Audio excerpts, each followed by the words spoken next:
Guild Wars 2 is perhaps one of the most underrated MMORPGs that we have in the genre. Even though it's over 13 years old, the MMO has managed to become even more popular as of late due to a variety of factors. The recent rise of Guild Wars 2 came at a time when the MMO genre needed it the most, so I decided to give the game a try and check out the new player experience, and after 120 hours, I'm glad to share my adventure with you.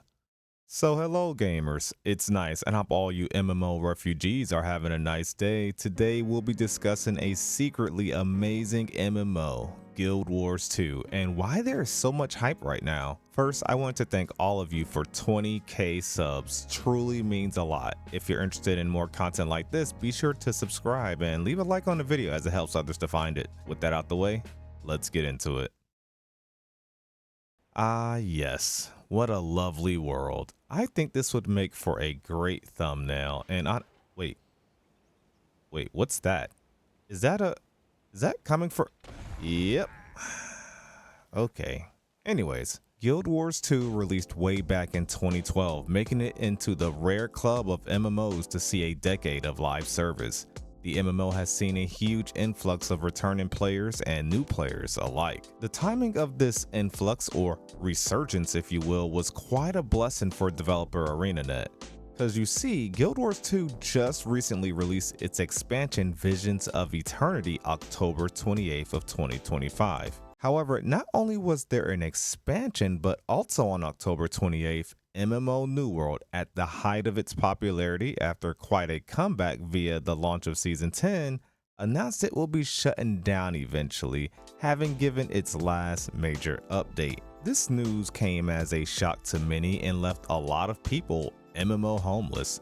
The state of the MMO genre is as bleak as ever, with the most popular and stable MMOs all being 10 years or older, MMOs shutting down constantly or never even getting out of development, or some that just stay in alpha or stay in early access forever, years from release. It's just kind of getting old, you know?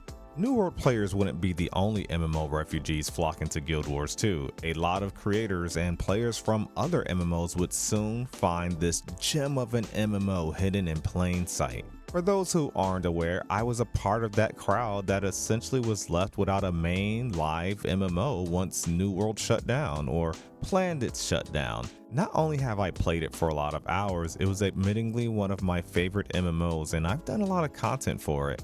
And while the timing of its shutdown aligning with a new Guild Wars 2 expansion seemed to be a flicker of light in the dark, I don't think this was the only factor. Because you see, Guild Wars 2 is a free-to-play game, making it easily among the most accessible MMORPGs. Not having to pay a box cost or a sub fee just to see if it's good and fits you makes this game very attractive to new players. There are optional expansions, but these provide a lot of content and can be bundled for a good price typically. In fact, I now own 4 of the expansions myself. As a new player, you never really feel pressured into buying the expansion outside of risking your timed rent amount expiring, but the game being free, I didn't really second guess forking out some cash for an expansion personally. And for the sake of this video, I want to show an average new player experience and what you can expect. So aside from the Raptor that came with the expansion and Weapon Master training, I'll try to show my new player experience and a free-to-play experience. Something else I want to quickly mention is that I'm not sure how many MMOs have the ease of entry into PvP that Guild Wars 2 has. You can literally log into the game and perhaps 20 minutes or less, you're able to try the PvP arenas, or just go look at your build on an even playing field. Not only that, but your full class kit is instantly unlocked with all 3 specialization slots, including elite specialization slots if you own the correlating expansion tied to it. This is huge, as it doesn't matter if you've progressed your character in the open world, and your gear also seems to be scaled with everyone else's. So for you MMO PvP enjoyers, this is a great way to test things out and test what your full future kit slash build will be like. But I'm getting ahead of myself and there's a lot to discuss, so let's begin our adventure. I originally tried this MMO back in 2022, and honestly, I never gave it a fair shot, only putting in less than 10 hours before calling it quits. And why did I quit so early? Well, I hope you'll learn from my mistake, but my advice is to never use your level boost. Maybe for alts, but as a new player, don't use level boost. This seems so obvious in hindsight, but the expansion bundle I purchased back then came with level boost. I thought I should use them in order to properly try the PvP because I was unaware of how things work, you know? And when it came to PvE, I did maybe just a couple of the story cutscenes, and then I just jetted off to see the PvP after using my boost, and this was just a huge mistake, admittingly. I felt I had no reason to do the main story, and sure, there was new stories that came with my expansions, but would I even know what was going on in those, and would I appreciate it? I spent my only 10 hours played inside the PvP mist area, and honestly, I had only robbed myself of a great experience that I would eventually have in today's video. Upon returning as essentially a new player, I made a rule not to use level boosts and to hit max level, which is 80, naturally. Something about this open world is just breathtaking. This is perhaps the most dynamic world I've ever experienced in an MMO, or maybe a game in general. Not that I've played every MMO or game, obviously, but I've never felt so rewarded and immersed in my surroundings in an online environment. Not only do you get XP for exploring and discovering new areas and waypoints, but the world truly responds to player activity. There's a main storyline with full-on voice acting, none of that horribly obvious AI voice acting that's going into almost every game these days. Even random NPCs and villagers have unique voice dialogue. The story actually surprised me, but as I mentioned, I was more enticed by the open world quest and all the open world events. Each area has a heart symbol with various objectives you can do to help out the people in that area.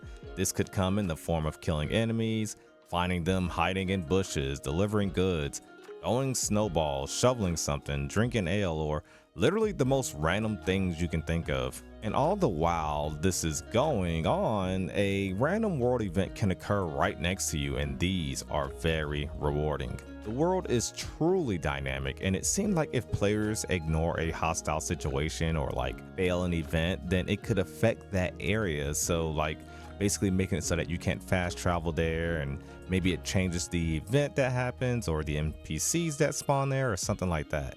It's one of those small touches as I leveled that actually felt huge. And speaking of huge, it's a very huge map, and trust me, Guild Wars 2 veterans, this is all I've really explored thus far, so I know I barely scratched the surface. But even to me right now, having seen as little as I've seen, I'm like, yeah, this world must be very huge. As I mentioned, I want to do a free-to-play experience and do just the base game zones, however. Some of the areas in this video I had to venture to progress the story, but most I just happened to find by just choosing a direction and just going exploring. And I love that the map isn't revealed to you and that you have to really just find certain pathways or find your way to the next location, or you don't really know how much is really out there for you. I tried a couple of classes like the Thief you see here, but would eventually settle on Guardian as it was more my style that I typically play in MMOs. However, on my Thief, I got it to 45 and I ran into this funny quest where I actually had to become a pig in order to burrow for my objective. And it's cool little side quests like this that were everywhere. And most of you guys know, I'm not exactly known for being a questing enjoyer. Me have PvP brain, me strong. But no, in all seriousness, I was genuinely impressed that the side quests and stories actually had me hooked and wanting to do them. I'd make a guardian and begin finally progressing my story after spending most of my time exploring and doing zone events, as the story seemed to be the most efficient way to level from my findings. After this quest, I would go take on a world boss solo aside from some help at the end. The boss felt challenging at the time and really forced me to learn to roll its attacks, or else I'd be severely punished. I'd continue exploring, and trust me, you'll hear that a lot in this video, but I like coming across these little map pieces here as they give you a little cinematic of the area whilst also giving you some much needed XP.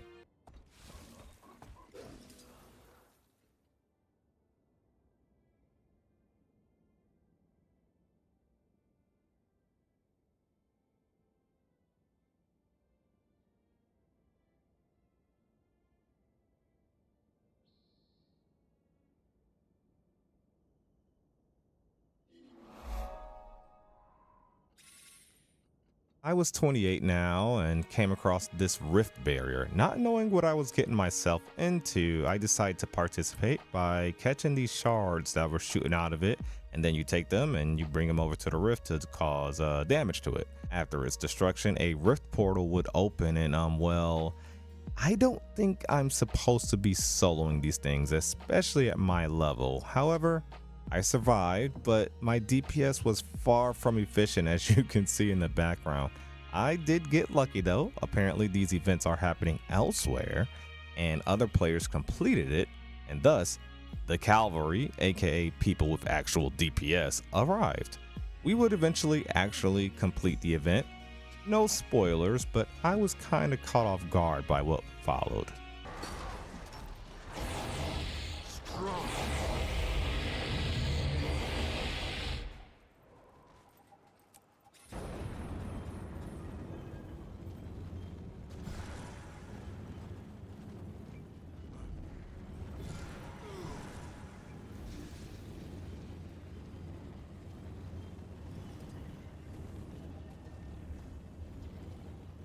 So yeah, I had no idea that was going to damage me, and I made a mad dash to the exit portal. This portal, after a load screen, would land me in the middle of nowhere. Silly me, I thought it would put me where I came in at. So I was just left to explore in this frozen wasteland. I did find a cool little world boss nearby where I loaded in, so there were some other players there and it was really convenient. Some easy XP, and this would level us up to level 29.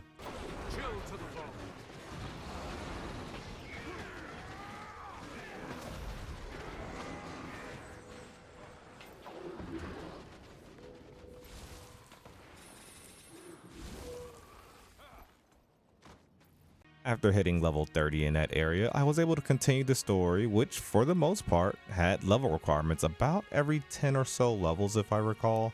The times where I wasn't high enough to level to finish the story, I didn't feel bad. However, it was never really like, oh man, I gotta go sit in a corner killing mobs for XP. No, I was exploring a rich and dynamic, eventful world and naturally leveling from it. Every couple of levels, I would, however, test builds in the PvP mist zone or do some PvP arenas, and this helped get me my PvP fix so I wasn't just spamming dialogue options, just thinking about leveling all day. The PvP felt really fun. I'm an action combat enjoyer, but man, this is some great tab combat, and the action camera also felt great for those interested, and honestly, it has a lot of great quality of life settings with the camera and the targeting and things like that. An underrated feature of this game is definitely the underwater combat. It's actually very impressive. You get a different skill bar and combat while in the water as well. It adds an entire new layer to the world and map while providing unforeseen verticality. I didn't get to experience it, but I just know there's a cool dungeon or a cool map where like almost everything is underwater, including a final boss, and I can't wait to experience that. And I honestly hope it's in the World v World PvP zone.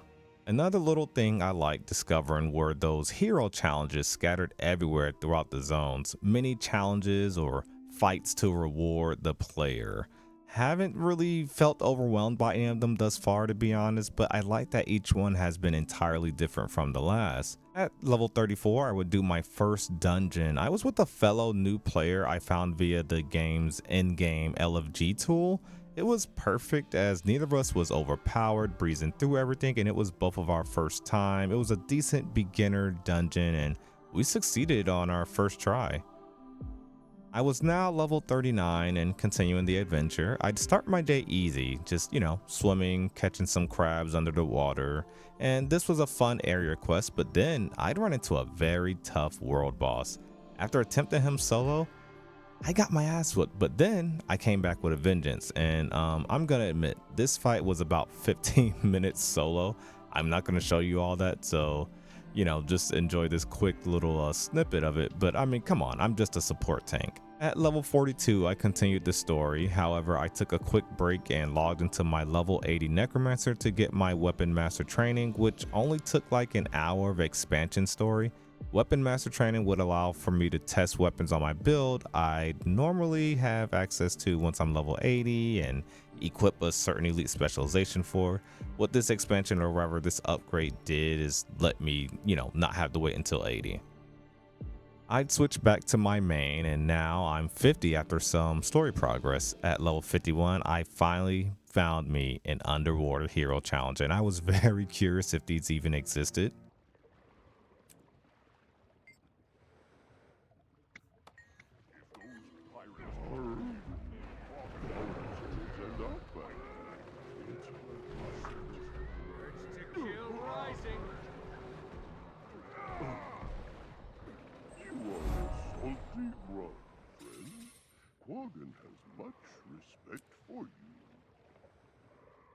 At 54, I came across a huge boss event, and this must have been like valuable or a tough boss because this was the most people I've seen in one area. I see a lot of people in towns, don't get me wrong, like I see people in towns constantly, like everywhere, but this was the most I've seen at one world event. I bet it gets even crazier in the non-base game zones. I must say, throughout my entire playthrough, I never had an instance of bad lag or performance, no matter where I was or how many people were around. Like, things were really smooth. I was now level 60, and here I do one of the most fun story missions where I was essentially in god mode with a new set of unique skills as I slayed what appeared to be an endless horde and then this boss right here. Then at level 61, I got to use this turret here, which was fun, and honestly there's a lot of cool little unique interactables like ballistas and interactables that you'll use like one time for one quest that you'll find in the open world, random catapults and stuff like that. Hell, even a shovel you pick up off the floor gives you a unique skill bar. One story mission had me like using a plasma rifle. It's just little stuff like that when developers put time into it, I think it's just one of those small touches you gotta appreciate. I had also been salvaging most of the gear I find as I leveled, as apparently these give you these essences of luck to consume, and I eventually caught on to that. And it's helped me get over 50% magic find thus far, which I think increases my chances of good loot drops if I recall. So I don't know what the average magic find is, if this is good or not, but it felt good to hit 50% just while leveling. I was salvaging pretty much everything. I think I stopped selling to the vendor around maybe level 10 or so. And I would like to take a moment and say, I can see why this game feels overwhelming to some at first, as it's over a decade of content and maps, and there's so many systems and things to do. And honestly, I've likely not even seen more than half that's available or half that's like, here to offer, as I'm sure the expansions may have more things for me to dig into, obviously, right? Entire new systems and stories and pieces of content, in-game loops. And as far as the story, while I admittingly skipped over a lot of the dialogue, I made sure to listen to some of it so that I was aware of what's going on, and of course paid attention, as a lot of the story has you making critical decisions for your character. Something that is so underrated is indeed the level scaling of the open world. Being able to be 66 like here, but still revisit zones I may have missed or skipped over while still having some sort of threat. So I'm not just going there, one shot in god mode and trivializing the content, not really being rewarded for being there via exploration or quests that I do in the area. I ventured into this area at level 66 that I had never been in, but it's a level 5 area that I apparently was supposed to have visited, and the mobs there scaled accordingly. This is the same reason that it didn't really matter what level I was at certain points while completing the story mode. Even at level 25, some level 10 missions felt challenging that I couldn't just steamroll the story bosses, A truly great game design. I love when devs find ways to keep old zones or old content relevant in an MMO years later. Well, fast forward some leveling later, and well, it finally happened. I had finally made up for my level boosting sin, and we hit level 80 while killing these zombies during this world event randomly. This moment felt good, and I finally got my third specialization slot. This was by far my favorite leveling experience in any MMO. And it's unfortunate that many will just skip it due to the boost likely like I did, and I'm sure this video was nostalgic for a lot of you, but Seeing this world as a new player was, dare I say, revitalizing. This MMO is great, and I think I can potentially make this my new MMO home. I'm hoping to PvP more, as well as really see the true endgame, as I'm told hitting 80 is just getting started. I still don't have a flying mount, I still have so many expansion stories, living world stories, zones to see, builds to test, dungeons to do, ERP to try, raids to see, world v world PvP, ranked arena, tournaments, and so much more. This truly is an underrated MMO. I'm not sure why it hasn't been super popular or a household name like the World of Warcrafts or Final Fantasy XIVs of the world. Either way, I highly recommend you try this MMO, and I'm truly enjoying it. If you liked the video, please click the like button as it helps others to find it, and if you haven't done so, now's a good time to make sure you're subscribed. Thank you to all of our YouTube channel members here on screen. If you would like to help support the channel, becoming a YouTube channel member is a great and consistent way to do so. Let me know if you enjoyed the video and want to see more Guild Wars 2 content, or do a follow-up on the experience after level 80. I still have a lot to do, so the adventure isn't over. Thank you so much for watching. It's been nice.